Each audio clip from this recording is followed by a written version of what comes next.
करायची ती तोच पर्वत त्या ठिकाणी जे असणारे जे पहारेकरी होते गाढ झोपेत होते आणि या आवाजामुळे त्या ठिकाणी पहारेकरी उठले.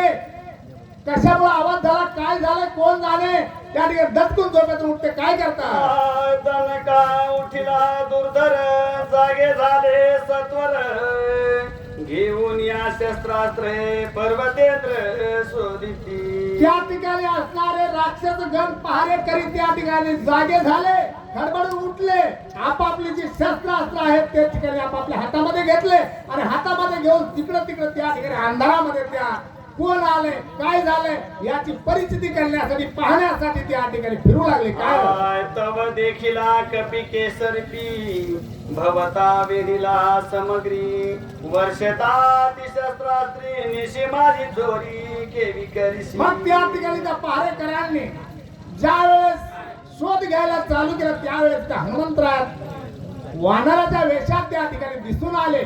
सर्व पहारेकरी त्या ठिकाणी त्याच्या जवळ आले वेढा टाकला विचारपूस करू लागले. चला तू कोण कैसा कोण आहेसी मध्यरात्री का आलासी पर्वती सैरा विचारसी आज्ञा कोणासी पोशिली. जो पहारेकरी उठले पहारेकऱ्यांनी त्या हनुमंताला वेढा टाकला विचारू लागले तू कोण आहे कुठं आलास येण्याचं कारण काय कशासाठी आलास सांग.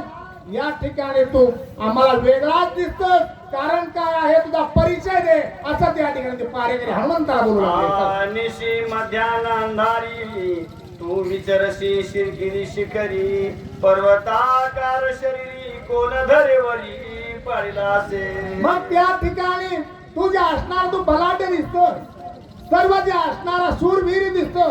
या ठिकाणी तू कुठल्या कारणाने आलास तू तस्कर दिसताय कुठली तरी चोर आहे असं म्हणून त्या ठिकाणी त्याला हनुमंतराला दंडू लागले. ते पाहिजे एक म्हणती पुसता काय धराबाना हात पाय मध्यरात्री विचारत आहे तस्कर होय सर्वथा.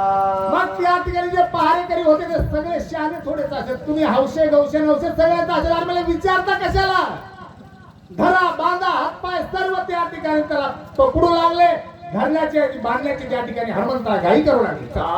ऐसा करती कलोळ मिनले सभोवते सकळ ते देखो गोळांगुळे मधुर बोलत. बघा शहाण्याचे लक्षण हे असतात किती संकट आलं किती समजा आघात होण्याची वेळ जरी आली त्या ठिकाणी शांतपणाने जो निवारण करतो तो खरा सज्जन तो खरा ताकदवार असा असणारा तो हनुमंत त्या ठिकाणी सर्व त्या ठिकाणी धरण्यासाठी बांधण्यासाठी सर्व तत्पर आहेत करू लागले आणि करत करत आता हनुमानजी विचार करतात शांतपणाने त्यांना उत्तर देतात. काय बोलतात ऐका जम्बूद्वीपाचे दक्षिण कोणी किष्किंधाचे राजधानी सुग्रीवराज चुडामणी तयस्थानी नांदत. हनुमंताला त्या ठिकाणी सर्व त्या राक्षसांना सांगायला सुरुवात केली.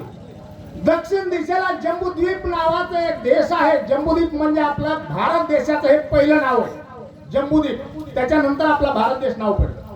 तसा तिथं एक असणारा तो सुग्रीव नावाचा राजा आहे आणि तो त्या ठिकाणी किष्किंधा नगरीमध्ये नांदत आहे. इथून चालू करतात सांगण्यासाठी काय काय बोलतात काय का त्यासी सख्य श्रीरामेशी स्वाभिमानी श्रीरामाशी तन मन अर्पिले भक्तीशी वानराशी अति प्रेम. मग त्या ठिकाणी सुग्रीव राजा असणारा तो त्या प्रभू रामचंद्राचा अतिप्रिय भक्त आहे. तो अतिप्रिय मानतो आणि सर्व वानर सेना असणारी त्या सुग्रीवाच्या ताब्यात आहे सुग्रीवाच्या मुठीत आहे आणि असा तो सुग्रीव राजा त्या किष्किंधेमध्ये नांदत आहे आणि तिथला मीच आहे.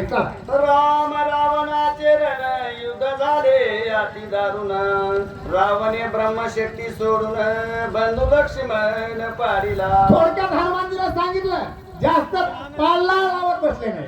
सांगितलं रावणाचं आणि प्रभू रामचंद्राचं युद्ध चालू होतं आणि युद्ध चालू असताना भाऊ असणारे राम आणि लक्ष्मण त्या ठिकाणी रावणाने त्या ठिकाणी लक्ष्मणाला शक्ती हल्ली आणि शक्ती लागल्यामुळे लक्ष्मण हा या ठिकाणी धारातीर्थी कोसळलेला आहे आणि धारातीर्थी कोसळल्यामुळे मला या ठिकाणी औषधी नेण्यासाठी यावं लागलं म्हणून या ठिकाणी मी इथं आलो आहे असं शांतपणे उत्तर त्या हनुमंताने त्या ठिकाणी दिलं. वाचवा सौमित्रासी नेहू आलो औषधीशी विघ्न न करावे आम्हासी नमन तुम्हासी मी करीतो. सांगितलं हनुमंताला मी चोरी करण्यासाठी आलो नाही, मी वाईट कामासाठी आलो नाही. फक्त लक्ष्मण असणारा धारातीर्थी पडलेला आहे, रामाचा तो अंतःकरणातला तो भाऊ आहे, मी रामाचा भक्त आहे. लक्ष्मण त्या जखमी अवस्थेतून उठावा आणि त्यासाठी इथली वल्ली त्या ठिकाणी औषध म्हणून मला न्यायची आहे, म्हणून मी या ठिकाणी आलो आहे. उदया येता गवस्ती प्राण सांडील उर्मिलापती म्हणून औषधी मध्यरात्री नेवो निश्चिती मी. तुझं काहीच कारण नाही, फक्त जर दिवस उगवायच्या आत जर मी समजा वली घेऊन नाही गेलो तर त्या ठिकाणी सौमित्र असणारा मरेल आणि सौमित्र मेल्यानंतर सर्व कार्य बंद पडेल. म्हणून यासाठी मी संध्याकाळच्या वेळेला या ठिकाणी औषधी नेण्यासाठी आलो आहे, मला औषधी घेऊन जाऊ द्या. सुग्रीवे सहित वानर सकळ श्रीरामाचे किंकर माझे नाम हनुमान विरे मार्ग सत्वर मज द्यावा. मग त्या ठिकाणी सांगितलं सर्व वानर वीर असणारे सुग्रीवाच्या आज्ञेत आहे, मी सुद्धा सुग्रीवाच्या आज्ञेत आहे. सुग्रीवाने मला आज्ञा दिली ती औषधी घेऊन ये म्हणून मी या ठिकाणी आलो आहे. माझं नाव हनुमंत आहे म्हणून मी औषध घेतो आणि माझ्या कामासाठी मी जातो, मला आडवं येऊ नका.